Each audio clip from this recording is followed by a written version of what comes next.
Okay, so imagine this.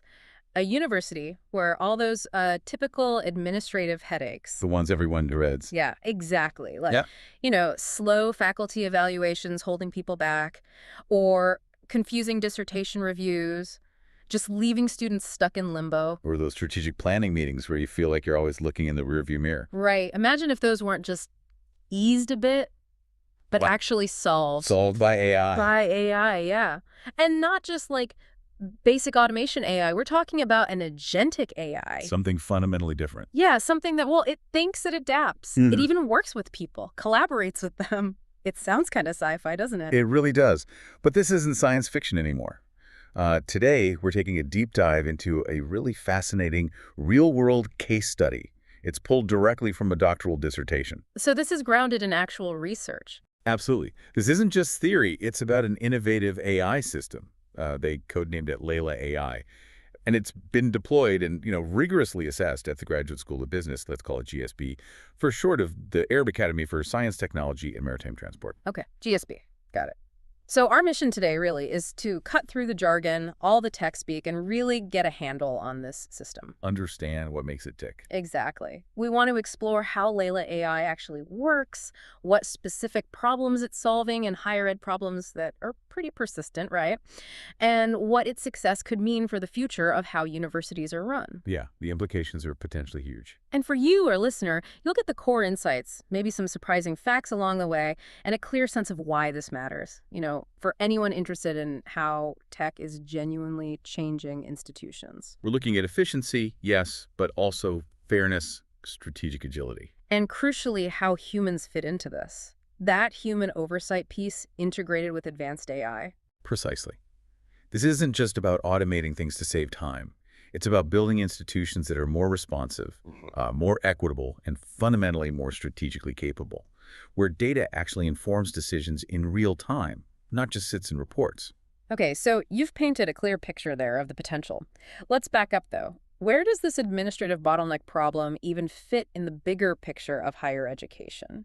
Especially after, the last few years. Well, higher education has been on this digitalization fast track, right? Yeah. Especially post-COVID. Oh, yeah, virtual classrooms, cloud assessments, they became the norm almost overnight. It felt like the front lines of teaching got this massive tech upgrade. Exactly. And that imbalance is significant. The instructional side, the teaching and learning part, really embraced AI. We saw learning management systems, virtual environments, AI feedback tools become pretty standard. Okay. But here's the critical disconnect the dissertation highlights. While the front of house, the teaching part, raced ahead, the back office, the administrative processes, they often stayed stubbornly manual. Still stuck in the past. Pretty much.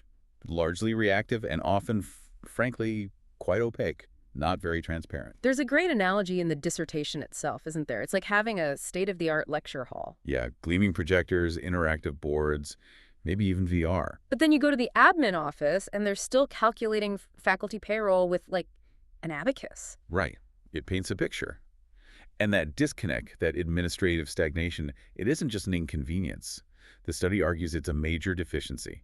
It impacts accountability, transparency, how responsive the institution can be in a world that's changing incredibly fast. And this wasn't just theoretical at the GSB, right? Before Layla AI came along, they had some very real, very specific pain points. Oh, absolutely. Acute pain points impacting faculty, students, the whole system. One big one was faculty evaluation latency. The whole process relied on manually collecting data. Like pulling reports from Moodle and paper surveys. Exactly. Pulling Moodle exports, mountains of paper surveys. It caused huge delays in those end-of-semester reviews. Which means? Well, it means faculty weren't getting timely feedback to improve their teaching. And it slowed down critical promotion decisions. Imagine waiting months for feedback that affects your career progression. It's not just frustrating, it can genuinely stifle professional growth. That sounds like a nightmare bottleneck. Were other areas hit just as hard? What about, say, doctoral students? Did these inefficiencies ripple out to them? Definitely. The dissertation talks about crippled dissertation processes. Another major pain point. You had multiple committee reviews for doctoral proposals, but often there wasn't a common data backbone. So everyone was kind of operating in their own silo. Pretty much. Reviewers didn't have a clear, shared view of what had been reviewed, what the benchmarks were, how quickly things should be moving. It led to, well, murkiness. Confusion about standards, review speed. And, importantly, it made it hard to spot potential bias. And so slow, inconsistent, unclear. Tough for the students waiting. Exactly. It could leave doctoral candidates hanging for weeks, even months, delaying their progress, adding stress. A really frustrating experience. I can only imagine. And it wasn't just these individual processes, right? There was a bigger picture issue with planning. Yes, reactive strategic planning, the traditional executive dashboards, they mostly gave retrospective snapshots, data that was maybe 15 weeks old, sometimes a whole semester old. So leaders were always looking backwards. Essentially, yes. Reacting to problems after they'd already happened, rather than planning proactively or intervening early. This really limited their strategic agility, their ability to adapt quickly. So if enrollment dipped or a program started struggling, They wouldn't see it clearly until months later when it was already a significant issue. And this created what the study calls the action execution gap. okay, explain that gap. It sounds important. It's crucial. The problem wasn't just a lack of data, necessarily. It was the chasm, the delay between spotting a problem and actually doing something about it. So older systems might flag an issue like a student at risk. Right. They might signal something, but they relied entirely on a human to then initiate the action, the correction, and that reliance led to significant delays, missed opportunities. It could even erode trust in the data if nothing seemed to happen quickly. It's like that smoke detector analogy you mentioned telling you about the fire after the fact. Exactly.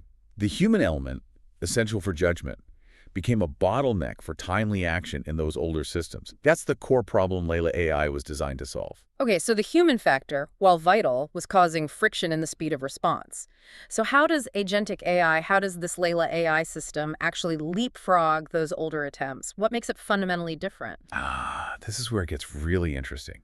The dissertation introduces agentic AI, Laila AI, as a fundamentally different class of intelligent system. This isn't just rule-based automation, they're like if this, then that. And it's not those static dashboards we just talked about. It's a leap forward. A significant leap, because it's designed to be proactive and collaborative. So could we say, previous AIs were like really smart calculators needing constant human input, whereas agentic AI is more like a proactive assistant, Yeah. one that anticipates needs and maybe even starts the work for you. That's a really good way to put it. Agentic AI has autonomous, goal-oriented decision-making. It can kick off workflows, make certain decisions, without waiting for a human prompt every single time. Okay. It's also defined by its context-specific adaptation. It learns continuously, dynamically adjusting its approach based on real-time data and what the institution actually prioritizes at that moment. And the third piece. And this is key, often overlooked. It's designed for interaction and collaboration with human stakeholders. It's built to work with humans, augmenting their abilities, not just replacing them outright. A partner, not just a tool. That sounds like the goal. And the study actually traces these waves of AI in education, doesn't it? To show how Laila AI fits in and what gaps it fills. Precisely. Understanding this evolution helps clarify Laila AI's significance. Let's quickly walk through those waves. Okay, lay it out for us. First, Wave 1, back in the mid-'80s to late '90s. This was expert systems, rule-based automation. Think classroom schedulers.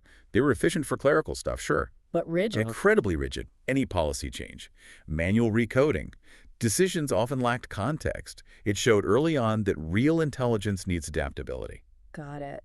Then wave 2, early 2010s. What came next? Predictive analytics, learning analytics dashboards. This is where we started seeing tools forecasting student risk or course demand. They were diagnostic. They could spot a potential problem. It's still reactive. Still reactive, exactly. They'd flag an issue, but a human operator still had to decide what to do and then do it. They diagnosed, but rarely prescribed or implemented the fix. That action execution gap was still wide open. Okay, wave 2. What's wave 3? Around the mid-2010s, Wave 3 brought conversational agents and intelligent tutoring systems. Think chatbots like Georgia Tech's Jill Watson answering student questions. Helpful but limited. Helpful, yes, but often localized, limited to narrow Q&A or maybe simple decision trees. Their impact was often siloed. Importantly, though, this is when governance discussions started focusing more on data ethics, consent, how AI handles personal data. Makes sense. On to wave 4, late 2010s. Yes, late 2010s to early 2020s, Wave 4, robotic process automation, RPA, and glass box dashboards. Offices started using RPA for things like generating transcripts or matching invoices. More automation, but still trigger-driven. Exactly. RPA handled semi-structured data better, but it usually needed a specific trigger, like detecting a certain document. Transparency efforts started here too, trying to make the AI's rules clearer, the glass box idea, but they still lacked real autonomy. Which brings us closer to Laila AI, Wave 5. Now we're at Wave 5, roughly 2022-2023, agentic, goal-directed AI. This is where GSB and Laila AI operate. These systems make decisions autonomously based on real-time events. Crucially, they incorporate things like bias audits actively, and they require justifications for decisions and allow human overrides. So ethics aren't an add-on, they're built in. Built in as active constraints, that's a game changer. And looking ahead, Wave 6. From 2023 onwards, we're entering Wave 6, generative and multimodal agentic AI. This brings in the large language models, GPT-4, Claude 3, those kinds of things for tasks like drafting content, generating policy ideas, providing real-time feedback. But that brings new challenges, right? Hallucinations, data issues. Exactly. It raises new governance challenges. We need agents that can self-assess, verify information independently. It's the next frontier. So where does Laila AI fit in this grand scheme? It bridges Wave 5 and 6. Laila AI's role is really significant because it nails those Wave 5 capabilities, the autonomous, goal-directed, ethically constrained action, and it starts piloting Wave 6 generative modules. Specifically, it was designed to close 4 critical gaps we saw in earlier waves. Okay, what are those 4 gaps? First, the action execution delay. It moves beyond just sensing risk to actually starting the remediation. It doesn't just say problem, it says problem, and here's step 1 to fix it. Okay, gap 1 closed. What's second? Second, the fairness audit gap. It doesn't just measure potential bias. It actively verifies it and builds that verification into its process. It aims to mitigate bias proactively. Proactive fairness. Third gap. Third, the oversight analytics gap. This is about actually studying how human overrides impact outcomes, learning from human intervention, not just allowing it, creating a feedback loop. Interesting. Learning from the humans. And the fourth gap. Finally, the integrations deficit. Older systems often worked in silos. Laila AI is designed to orchestrate complex workflows across different functions, connecting the dots administratively. So it's not just one improvement, it's connecting everything, making the whole system smarter, faster, fairer, and more ethical. That's a huge claim. How does it actually do that? What are the core capabilities? Right, let's deep dive into those key capabilities of agentic AI. First, autonomy, real-time self-initiation. This means the system can execute and chain activities together without needing constant human instructions. Give us an example. Okay, Laila AI notices when final grades are entered into Moodle. It sees that event, and it automatically triggers the whole multi-step faculty evaluation workflow. Sending surveys, reviewing feedback. Sending surveys, reviewing narrative comments, even drafting preliminary ratings for a human reviewer to look at. What used to take maybe weeks of manual coordination now happens in seconds. That drastically cuts down the time for feedback and decisions. That's a massive efficiency gain right there, like an administrative super assistant that never sleeps.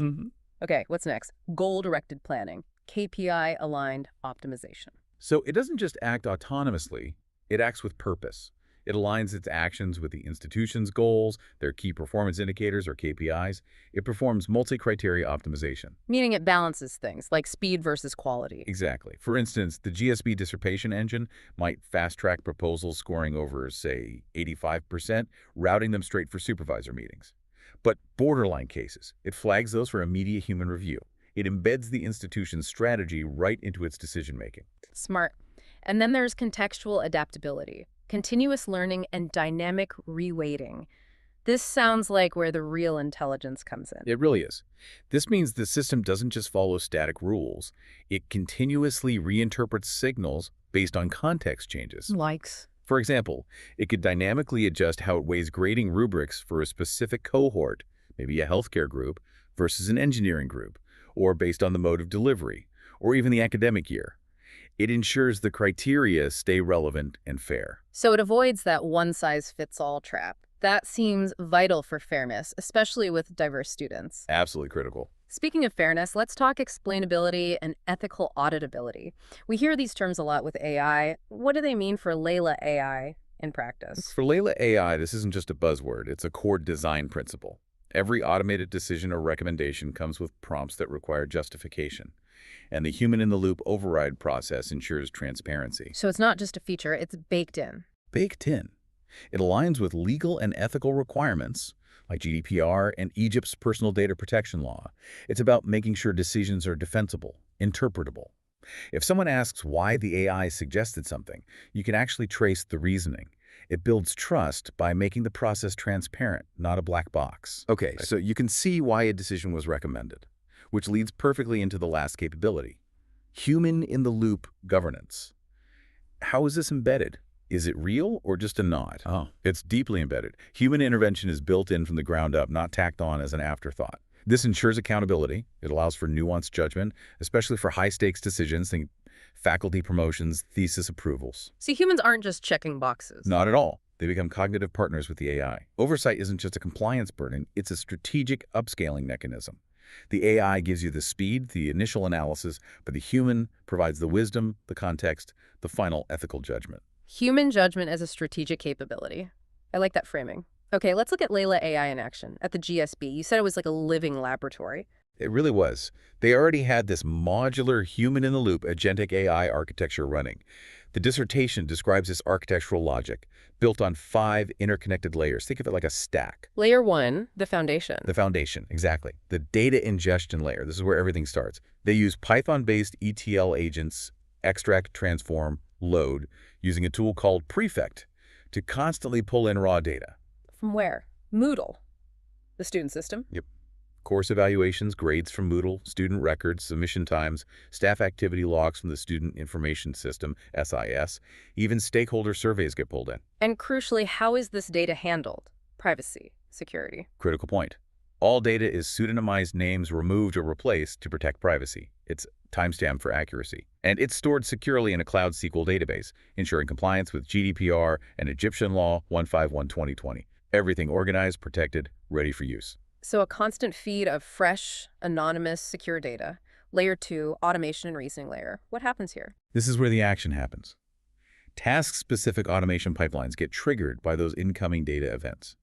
These workflows use preset rules, specific rubric mappings, and they even use something called context-grasping prompt chains for integrating LLMs. Prompt chains, like smart instructions for the AI. Kind of. Think of it as a series of smart questions the AI asks itself, or instructions it follows, to really understand the context of complex text, like a dissertation proposal, before it makes a recommendation. So a new dissertation upload. That automatically activates an evaluation engine. It generates preliminary scores, flags potential issues based on those rules and prompts. Okay, that sounds powerful, but potentially risky if it's all automated. How do they ensure quality and trust? Which brings us to layer 3, right? The oversight and justification layer. You said this was crucial. Absolutely pivotal. This layer is key for trust and ethical governance. All the AI outputs, they get routed to a verification checkpoint for human review. The faculty, staff. Yep. Reviewers, faculty, program officers, whoever is designated, have the explicit power to object to an AI decision or finalize it. And here's the critical part. If they override the AI, I have to explain why. they must justify it in writing, using pre-designed templates. These justifications, reviewer IDs, timestamps, the reasons it's all meticulously logged. This hardwires the human-in-the-loop principle. It hardwires procedural fairness right into the system. No arbitrary decisions. Documented accountability. Love it. What about staying ahead of problems? Layer 4. That's the strategic alerting layer. This layer is constantly scanning for irregularities, things that might become strategic issues, late deliveries, poor performance trends. Things leaders need to know about ASP. Exactly. Customizable rules identify issues like overdue grade entries or maybe consistently low staff evaluations. Alerts get categorized by severity, minor flag to critical warning, and sent to the relevant people. It enables proactive intervention before small issues blow up. And finally, layer 5. How do leaders actually use all this? Dashboard and decision layer. This is where it all comes together for decision makers. This final layer transforms system outputs into interactive, role-specific dashboards. They display KPIs, evaluation summaries, compliance metrics, all in real time. So they can drill down, see the details. Drill down into alert justifications, track data over time, and here's a really neat feature. They can even simulate what-if policy changes. Like what? Like, a dean could simulate raising the dissertation rubric threshold from 85% to 90% and see the projected impact on throughput, on pass rates, without actually changing the policy yet. It moves leaders from just looking at past data to actively exploring future strategic options. That's genuinely powerful. Moving from reporting to simulation. Okay, let's get concrete. What are some specific functional modules where Laila AI made a difference? the rubber meets the road examples. First, faculty evaluation automation. Right. This module processes both the rating scale feedback and the open text comments from students in Moodle. It applies the GSB's specific evaluation rubrics, benchmarks scores against historical averages, And flags outliers. and automatically flags faculty falling below a set threshold, say a mean score below 3.5. It does the initial heavy lifting aggregation, flagging freeing up human time for review and judgment. And the benefit they saw. Truly remarkable. Manual processing time dropped by over 80%. What took 10 to 14 days now took under 48 hours. Wow. Think about that faculty member getting timely, actionable feedback in 2 days instead of waiting months. That's not just faster. It empowers real professional growth, potentially speeds up career progression. Huge impact. What about the dissertation evaluation engine?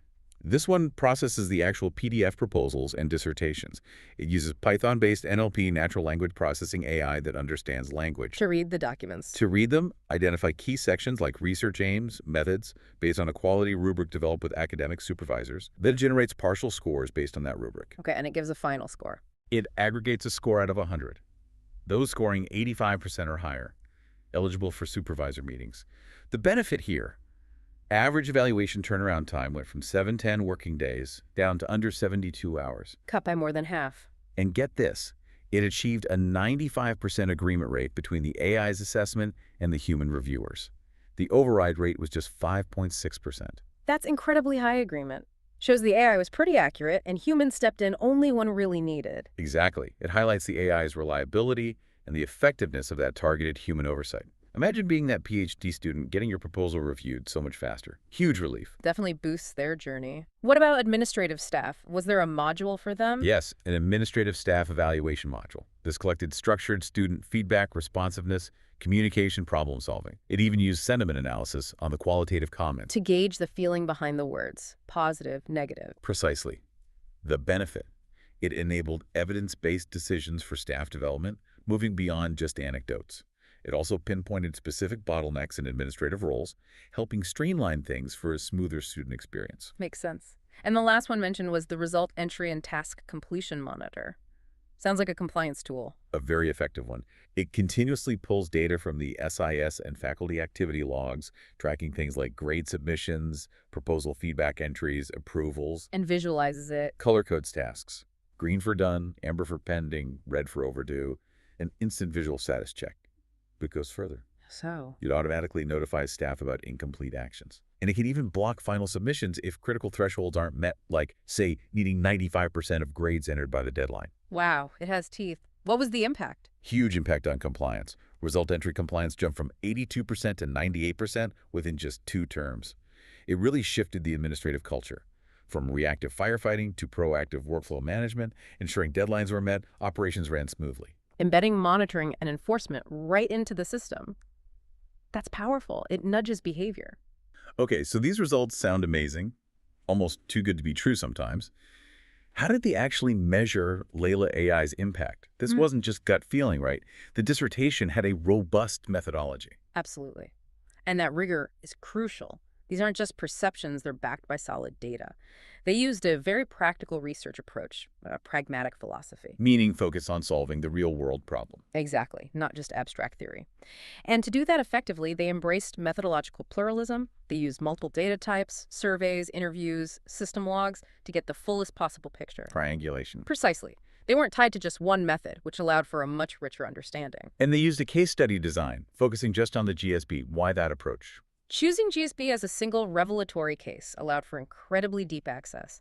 Ethnographic level detail, repeated prototyping, collecting data over time, it yields really rich insights. Now, these insights might not be statistically generalizable to every university worldwide, but analytically generalizable to similar contexts. Exactly, especially potentially to similar institutions in the Medina region or those facing similar resource constraints. It provides a deep blueprint of how it worked there, which others can learn from. Okay, and the design was convergent mixed methods, both quantitative and qualitative data collected at the same time. Let's break that down. Quantitative side first. Quantitatively, they use a 40-item Likert scale questionnaire. Importantly, this survey was validated using Cronbach's Alpha, a statistical test showing reliability. Scores were .80 or higher for all constructs, meaning the questions consistently measured what they intended to measure. Who took the survey? A good cross-section, 375 students, and then a full census everyone from key staff groups, 50 faculty staff, 10 dedicated reviewers, and 15 leadership-level administrators. That gave broad statistical insights into perceptions. What, they didn't just rely on perceptions, right? They used system data, too. Critically, yes. They analyzed system logs for objective behavioral data. We're talking over 5,000 AI-executed workflows, 500 strategic alerts generated, and over 1,100 SIS change records looked at over 2 semesters. What did that log data show? Hard facts. Things like task execution speed, error rates, how often humans overrode the AI, which dashboards leaders accessed, Yeah. the unbiased reality of how the system performed and was used. Okay, that's the quantitative. What about the qualitative stream? Getting the why behind the numbers. They conducted 20 semi-structured interviews, 5 people from each key stakeholder group: students, faculty staff, reviewers, leadership. These aim to capture the nuances. Like their experiences, feelings about bias, transparency. Exactly. Practical usefulness, explainability, letting people tell their stories and provide context the numbers alone couldn't. They also analyzed the override rationales. The written justifications from the humans. Yes. They extracted and content classified those justifications from the logs. This gave crucial insights into why humans intervened, shedding light on that human-AI collaboration piece. And how did they analyze all this diverse data? Sounds complex. They used sophisticated data analysis techniques. Python was a core tool. Multiple linear regression helped understand relationships between variables. Bootstrap resampling checked the robustness of the findings, making sure they weren't just chance. Anything particularly novel in the analysis? Well, they used things like Kaplan-Meier survival analysis, which sounds fancy, but it let them precisely track how quickly leaders responded to those strategic alerts over time. Real-world impact measurement.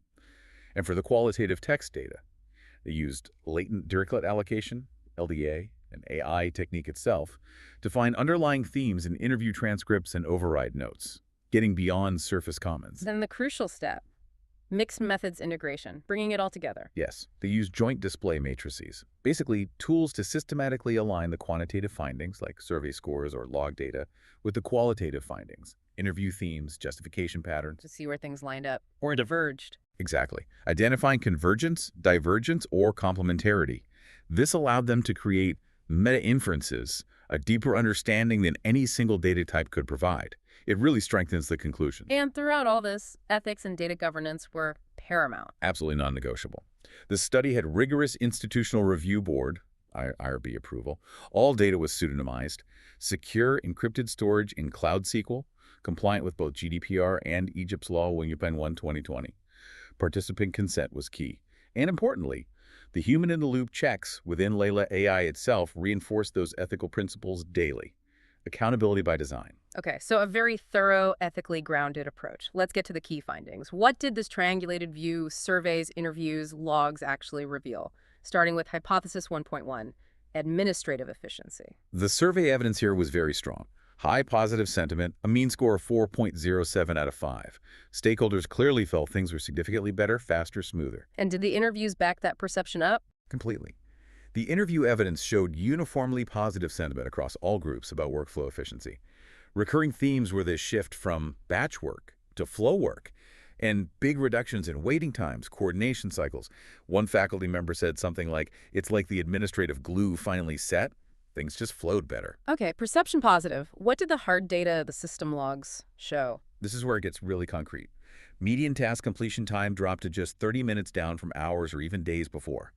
A massive 73.4% of evaluation processes became automated, needing minimal human input. PhD evaluation cycles, slashed from days to under a minute in some cases. Grade processing, report generation time reduced by over 95%. The logs also showed task distribution was working efficiently, preventing bottlenecks. Oh, wow. So the triangulated interpretation. And strong confirmation. The perceived gains were absolutely matched by quantifiable real-world improvements. And these efficiency gains weren't just operational tweaks. They freed up time and resources, enabling more strategic functions. It was a fundamental upgrade to the university's operational core. Okay, efficiency. Confirmed. Let's tackle a trickier one. Hypothesis 1.2, fairness and bias. How did Laila AI fare here? The survey evidence was again positive, with a mean of 3.85. People scored particularly high on items related to anonymous assessment and the use of standardized rubrics, both key elements for perceived fairness. And when they actually talked to people in the interviews, did that hold up? It did. Faculty and reviewers really praised the consistent application standards. The rubric-bound assessment limited personal discretion, which they saw as reducing potential bias. The system was described as an equalizer because it removed identity cues. One reviewer said something powerful. There's no room for guessing who the student is. It's score-based, rubric-bound, fully automated initially. That speaks volumes about trust in its impartiality. Okay, perceived fairness seems high. What about the objective measures from the system logs? Did the AI actually behave fairly? The logs provided compelling evidence. First, the override rate was very low, 5.61%. This shows high agreement between the AI and human reviewers. So humans weren't constantly correcting it. Right. And when they did override, the score difference was significant. Only 0.66 points difference on average for non-overridden cases, but 5.52 points difference for overridden ones. Meaning overrides were for substantial reasons, not minor tweaks. Exactly. It indicates purposeful human intervention for substantive, meaningful reasons. And critically, 100% of those overridden records had written justifications logged. Transparency was maintained. Plus, statistical analysis found no significant bias across different academic programs. So the triangulated interpretation on fairness. Strongly confirmed again. Perceived fairness was rooted in tangible design, features anonymization, rubrics, and powerfully reinforced by the transparent human oversight process. Fairness wasn't just an AI output. It was this collaborative production involving both AI and human judgment, ensuring both consistency and ethical oversight. Excellent. Now, hypothesis 1.3, strategic value. Did Laila AI actually help leaders make better decisions? Survey evidence suggested yes. Strong positive sentiment here too, mean of 3.97. Stakeholders perceived it as a valuable decision support platform. It wasn't just faster, it was making the institution smarter strategically. And the interviews with leaders, deans, QA officers. They strongly reinforced this. They found the dashboard and the real-time KPI alerts absolutely critical for their weekly and monthly decision-making. It genuinely empowered them to make proactive adjustments, intervening before small issues became big problems. One dean called it strategic agility, comparing the real-time dashboard to having a live, detailed map versus an old paper one. That's a great image. What did the system logs show about strategic use? The logs backed this up with usage data. Around 160 strategic alerts were generated weekly during peak times, flagging things like low staff performance or evaluation delays. A good chunk, about 40% of these alerts, were resolved within 48 hours. High-severity alerts, resolved in a median time of just 98 minutes. Wow, quick response. Did leaders actually use the dashboards? Yes, engagement was high. Deans and academic directors accounted for 40% of all dashboard sessions. This demonstrates active, regular use and reliance on the system for strategic oversight and decision-making. They weren't just getting reports, they were interacting with the data. So, the triangulated interpretation on strategic value. Strongly confirmed. Laila AI demonstrably transformed passive reporting into what the study calls anticipatory governance. Leaders actively engaged with real-time data, making timely, informed decisions. It shifted management from being reactive to proactive, making the institution more responsive and resilient. Fantastic. One more hypothesis. Hypothesis 2, human oversight and transparency. How did this crucial piece play out? Survey evidence showed moderate to high positive sentiment, mean of 3.85, aligning with the fairness findings. Stakeholders really valued the auditability, the transparency of decisions, the traceability of reviews. They saw the human-in-the-loop HITL aspect not just as necessary, but as integral to the system's legitimacy. They didn't just tolerate it, they valued it. What about the interviews? How did people talk about the oversight mechanisms? They saw the justification panels and the override capability as imperative. Essential for ethical review, for handling those tricky edge cases or high-stakes decisions needing human nuance.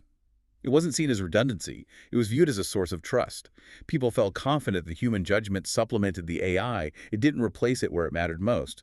One program officer said, "We never release a score blindly. The override panel ensures each decision has a name, timestamp, and comment attached." That accountability built trust. That level of documentation is key. And the system log evidence on oversight. The logs provided the hard proof. First, 100% compliance. Every single override had a written justification provided by the reviewer. This is critical for accountability. Second, remember that score divergence.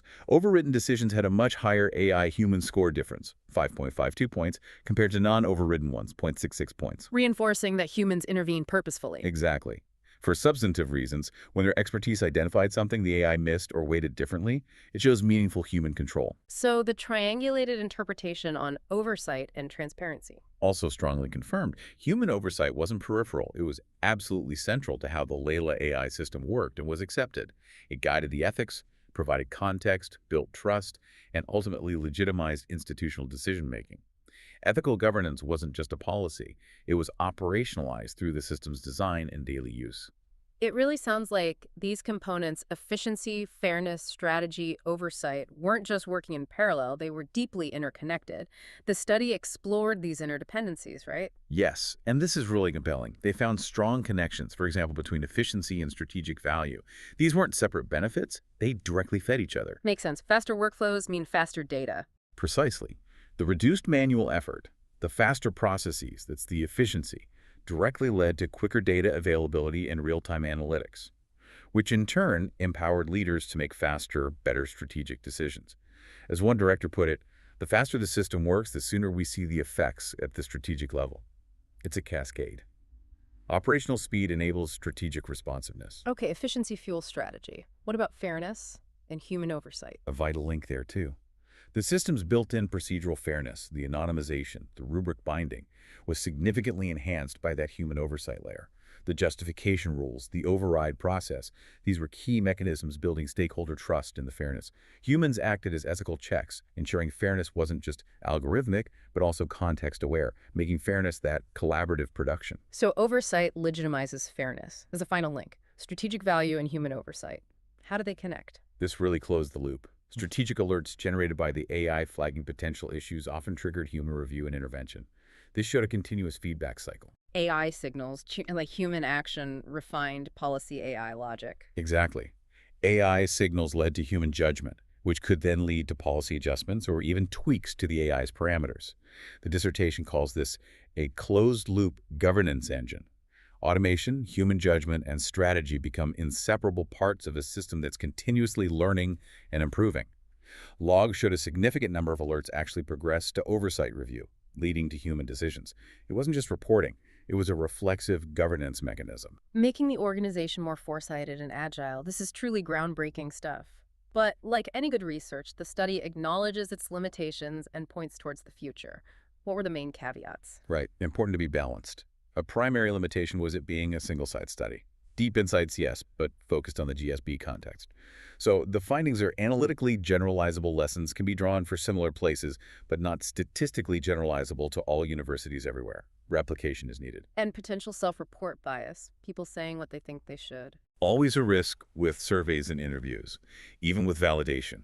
Social desirability bias might have slightly inflated positive perceptions, although the triangulation with log data helps mitigate this. What about demographics? Could they see if different groups felt differently? That was another limitation.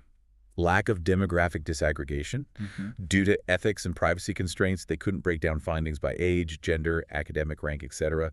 This limits insights into equity and inclusion impacts on diverse groups. And it was mostly a snapshot in time, right? Largely, yes. While logs gave some longitudinal data, the overall study was mainly a cross-sectional snapshot after implementation.